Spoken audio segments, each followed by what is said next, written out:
For more, joining us now is the Deputy Opposition Leader and Shadow Treasurer, Ted O'Brien.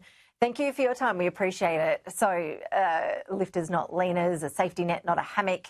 The government says this indicates the coalition will be coming after pensions and Medicare. Can you tell us, Ted O'Brien, is any rejig of government payments, would those two areas be protected from any cuts under a coalition government? Great to be with you, Ash, and I've got to give it to the Labor Party. They hadn't even heard Susan Lee's speech, and already they're out there running negative campaigns. You know, Susan made a really powerful point today, and that is this government just has to stop the spending spree, because the more they spend, the weaker the economy becomes. And it's only through a strong economy can we provide the vital public services Australians need. It's only through a strong economy that we can build the roads and the rail, the schools, the hospitals, pay the teachers and the nurses and so forth. And under this government, the economy is getting worse. The budget is out of control, and the Treasurer, who just decided to go negative without even hearing the speech, this Treasurer is the first Treasurer since the Hawke government which has not had any rules controlling his spending, which is why Australians are feeling the pain so much now. They have a government that just spends like there's no tomorrow. And Susan Lee has been very clear in her speech today. We have to restore fiscal discipline. We need quantifiable rules so we can stop what Labor is doing, which is just spending out of control. We are awaiting, as you know, the government's 2035 emissions reduction target to be released. You previously held the climate change and energy portfolio, so I know you've spent a lot of time giving these issues some serious thought. What was your response to the National Climate Risk Assessment released earlier this week? It was a pretty frightening read. Did you accept its findings around the increasing likelihood of extreme heat, droughts, floods, bushfires in this country? And what position are you taking to your colleagues around the Coalition's net zero policy?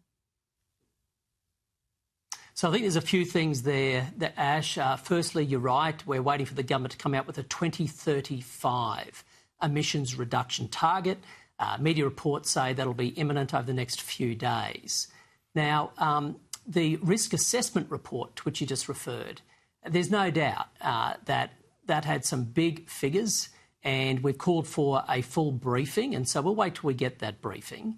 But I do believe the government are being alarmist with this. The government, I believe, is trying to peddle fear. And I had a bit of a look at that report. I'm in Melbourne right now. And that report, for example, has a forecast of, I think it's a 259% increase in heat-related mortality in around about 30 years' time. 259%. The precision is extraordinary. And what this says to me is if the government is going to be that precise on such an impact, when it comes to its 2035 targets, it has to be just as precise on the cost to the Australian family, the household, the cost to businesses, the cost to regional Australia. And so when Labor comes out with its 2035 target, Ash, it has two tests. One, is it credible?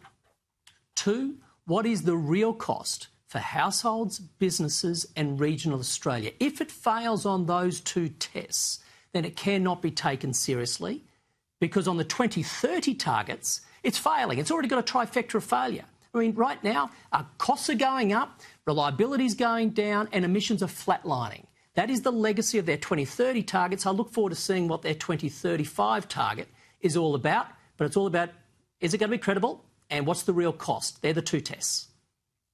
We're all looking forward to scrutinising the announcement from the government when it comes, but focusing on what the Coalition is doing in this area. We've seen Andrew Hastie, your WA colleague, threatening to leave the front bench if he's not happy with where the Coalition lands on net zero.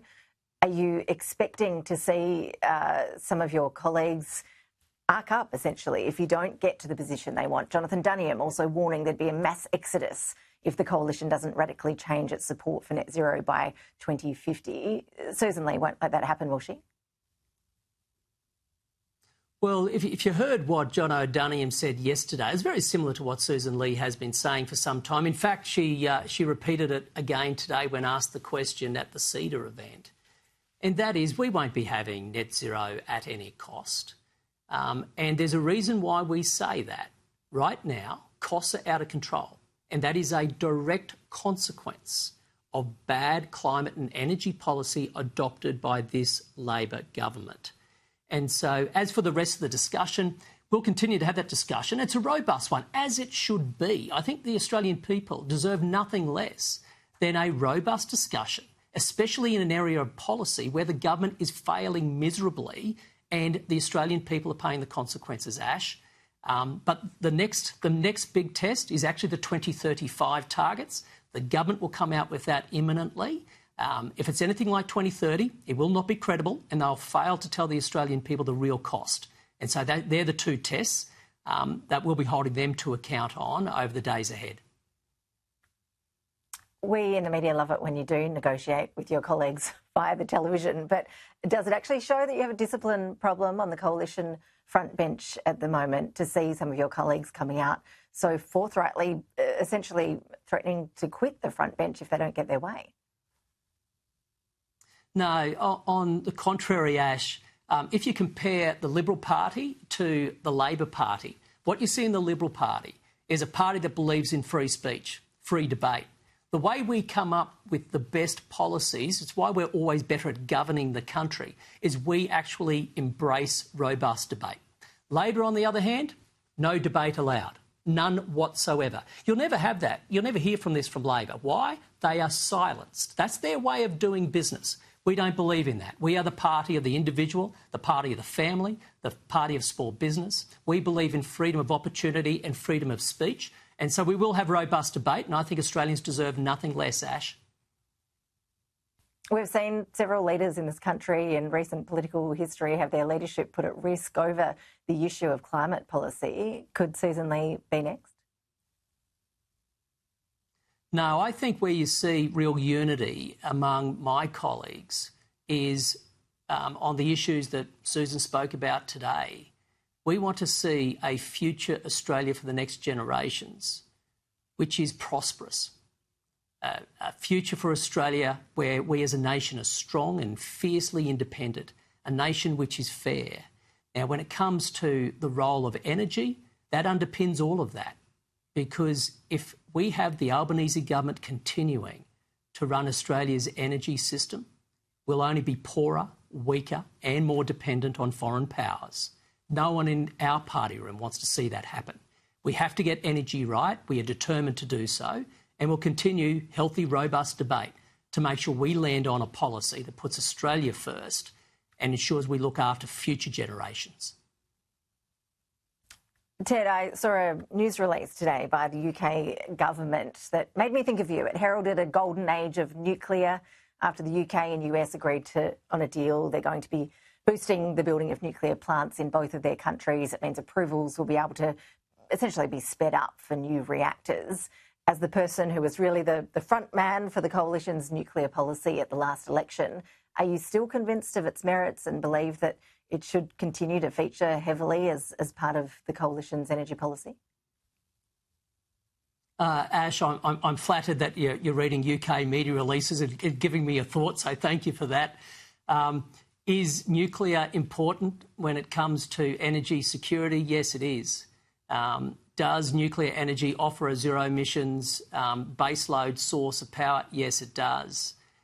Do I personally have a change of mind about the importance of nuclear energy for Australia?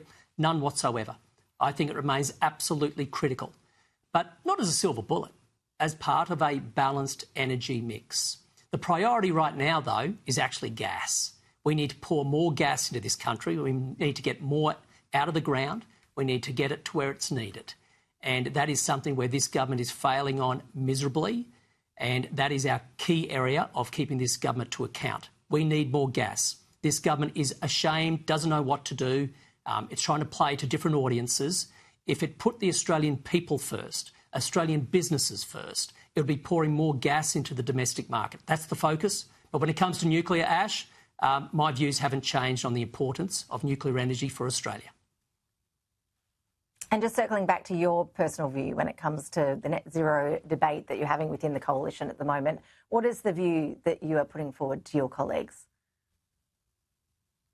Well, the view that I have put forward for years remains the same, and that is that when it comes to the issue of climate change, it is a global challenge and it requires a global solution, with Australia doing its part. When it comes to 2050, as I've said consistently now for years, the starting point is to ask ourselves, what sort of country do we want to see in 2050 for our children and for theirs? I want to see an Australia which is prosperous, not weak. I want us to be strong, not poor. I want us to be fiercely independent. And so how can we deliver on that sort of a country? We must have our energy system right. So as we decarbonise over time, we need to make sure that that decarbonisation does not lead to deindustrialisation. That's precisely what's happening today. That must be avoided at all points in time. So we need to hold this government to account, Ash.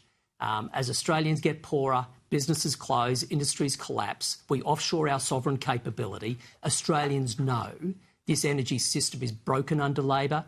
Only a coalition will fix it. That has to be front of mind as we discuss climate and energy policy moving forward. Shadow Treasurer Deputy Opposition Leader Ted O'Brien, appreciate you making the time for us this afternoon. Thank you. Thanks very much, Ash. All the best.